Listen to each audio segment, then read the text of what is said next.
Hi everyone, I'm Dr. Isabel, medical doctor and founder of Doctoronamission.com, and in today's teaching we're going to learn about how you can be kind to yourself. You're worthy of it. Where did we learn to not be nice to ourselves? Well, I'm going to share that with you. Before the age of 11, there is consider there's a door outside of your brain, okay? It's not really there, but there's a door outside of your brain. And before 11 years of age, anything that we are told, the door is wide open and we believe it. It's only after we are 11 years or older that we can shut the door and go, no way, that's a lie.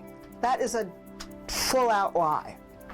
So keep in mind, before 11, the door is open. Yes, the door is open, and as a parent, I am telling you, oh my gosh, some of the things I said when I was a parent with a child under 11, and I didn't understand this, okay? So remember, before 11, the door is wide open. After 11, the door can be shut or closed because you're kind of awake and you can go, okay, this is a lie. So let's think about what happens in the playground, in the family, and what happens in our brain before the age of 11. How does self-esteem happen? Well, you're in the playground because the playground is like a great indicator of the playground of life. The playground is where we learn about who we really are. So imagine being in the playground, less than 11 years of age, and you're a little different. You're a little weird. You might have a lisp. You might have a tic. You might have a tic, like your neck tics, or you might have Tourette's, or you might just dress differently. You might not have the right shoes, the right jewelry. You know what I mean. The kids in the playground look different than what you look like and what your group looks like. Well, then that person tends to be more bullied. And if no one helps that child, then everybody learns that bullying is okay. So that person, that poor child, starts believing that there's something the matter with them. And it's not until a teacher or somebody of an authority figure steps in and says to everybody, this is not acceptable behavior. We will not be bullying. Because if that teacher, if that person of higher standing, leadership, does not stand before the tribe, before that group, before the mob, before the kids, then the kids learn that, well, they're not saying anything and they're the leader, so it's okay to bully. So I just want you to understand, it's very important to stop the bullying early if you're a leader, if you're a teacher, and if you're a parent. But that poor child learns low self-esteem. They believe that something is the matter with them because remember, that door is wide open. Now let's think about somebody who's not really intelligent and they're constantly being told they're stupid. I know, I don't like that word, but stupid, or you're so dumb. I know I've been called dumb. Or let's say you have to repeat a class. Or you have to repeat a year because it's a different language for you. You learned a language, you learned Spanish in your home, but then in school you're learning English and you had to repeat a grade before you reached 11. Well, then all your life you are learning that you're, quote, stupid, when in fact it really wasn't your fault. You were just put in a different environment and it was totally different for you and you had a difficult time adjusting. But we bring it into adult life and we think we're stupid, and that is where we start beating ourselves up. And remember, the whole goal of this talk is to learn to be kind to yourself. And I am just trying to dig through, not that I really like going into the past to help you get better. I mean, the past is the past, and where you came from does not have to dominate where you're going, okay? Just keep that in mind. That's super important. I've had to use that a lot in my life. But just understand, it's very important to know why You are where you are in your life. And a lot of it could be because of the things that were told to you before you were 11. And it doesn't have to be that way. I just want to help you, like, shine the light on this, okay? Okay, let's say you're in the playground of school and they call you ugly. Yeah, because, you know, you're just not that pretty when you're younger or that handsome. Okay, that happens until the hormones kick in. And so what happens is later on in life, you don't take care of yourself because nobody ever said you looked beautiful or that you looked so handsome or that, you know, you were strong and capable and courageous. Nobody fed into you the right words. They fed into you the wrong words. The door was wide open.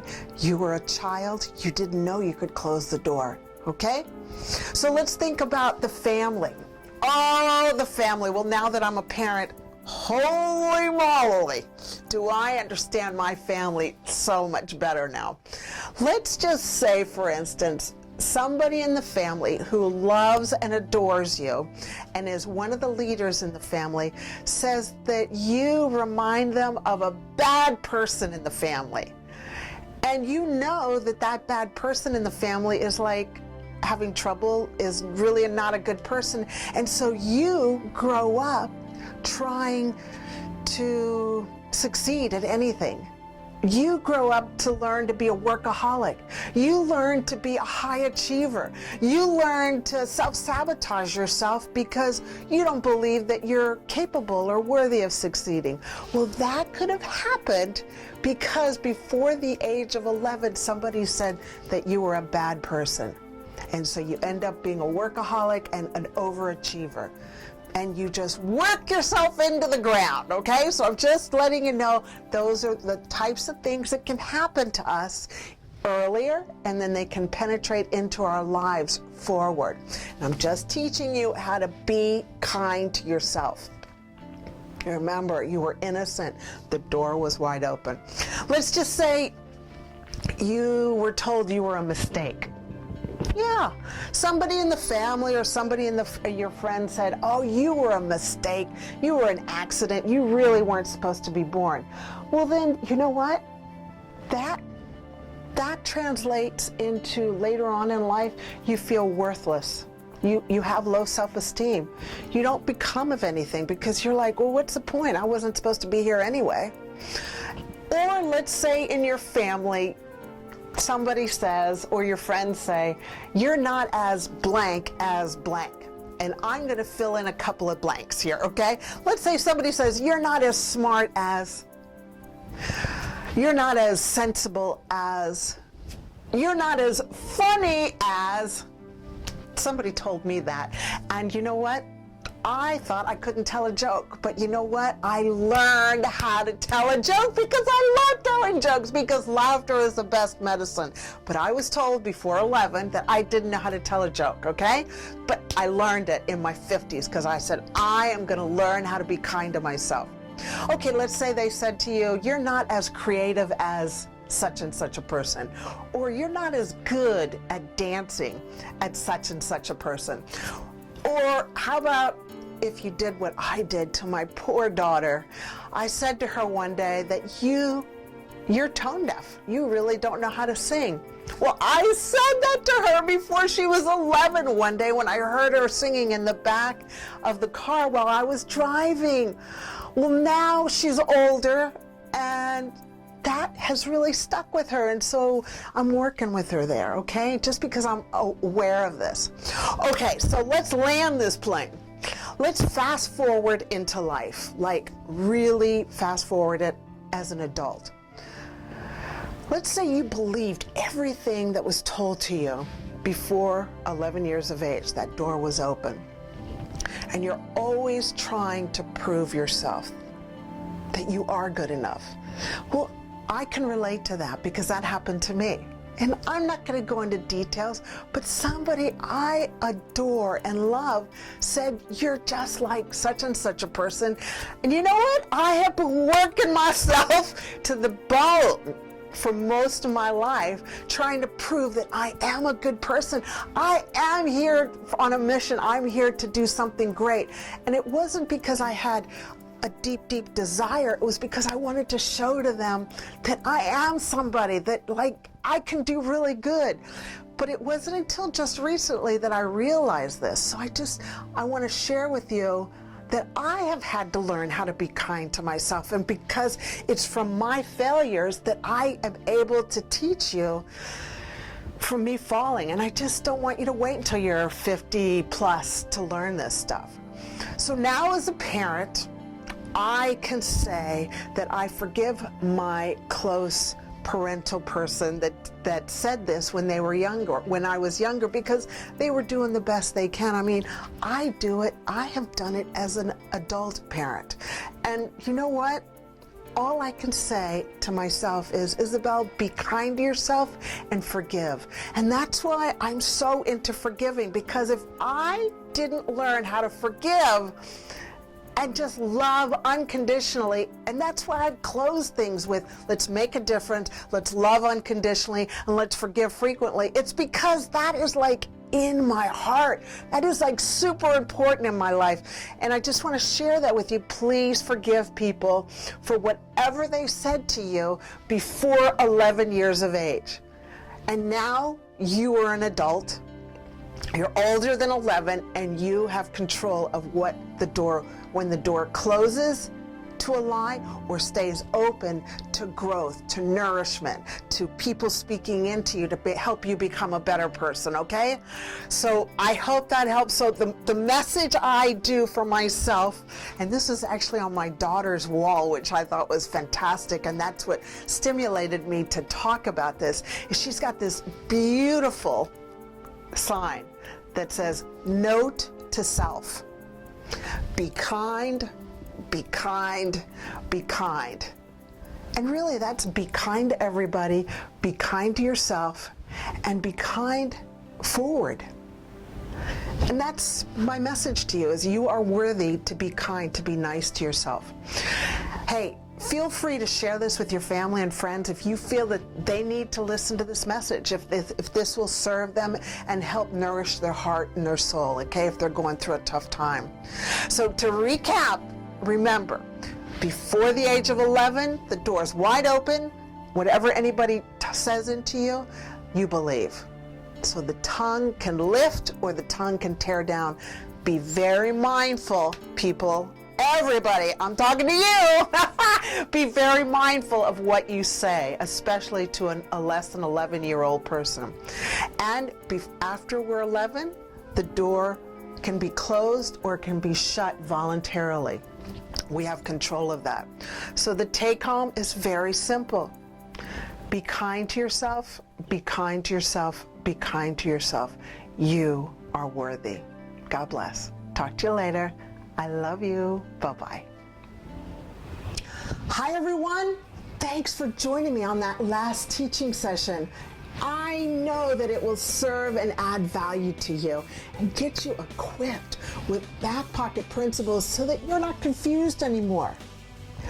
Now, I've got a little present for you. Well, it's actually a huge present. It's like my best stuff.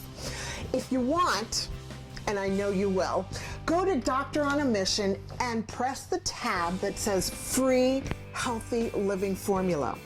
And you will get all this information. I mean, this stuff is my best stuff so that you know exactly what to eat, what to drink, how to exercise, and you know what? It's just amazing.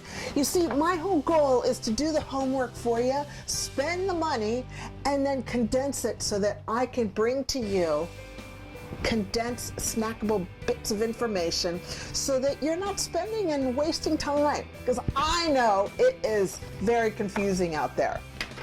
Now, did you notice that during the teaching session there were no commercials, like for drugs or food or underwear?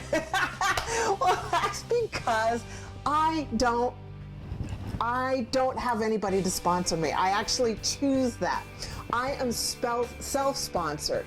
And the reason I'm self-sponsored is because you, the tribe at Doctor on a Mission, is just sharing this with your family and friends. And I want to thank you for that. It's because you're able to do that we're able to not be sponsored. We don't have to be sponsored. So feel free to send more people to Doctoronamission.com. That's our homepage. And they can check out our online courses. They can check our other courses, our coaching courses. They can check out Facebook Live programs that I do for free. They can be educated on YouTube Live. There's so much yummy nutrition at Doctor on a Mission homepage. So thank you for sharing with your family and friends. I really love you for doing that. You rock. We are just gonna, you know what we're gonna do? We are gonna cause an epidemic of health around the world because of what you're doing. So thank you. Okay, so until next time, go out there, let's make a difference. Let's love unconditionally and let's forgive frequently. I'll talk to you later. Bye-bye.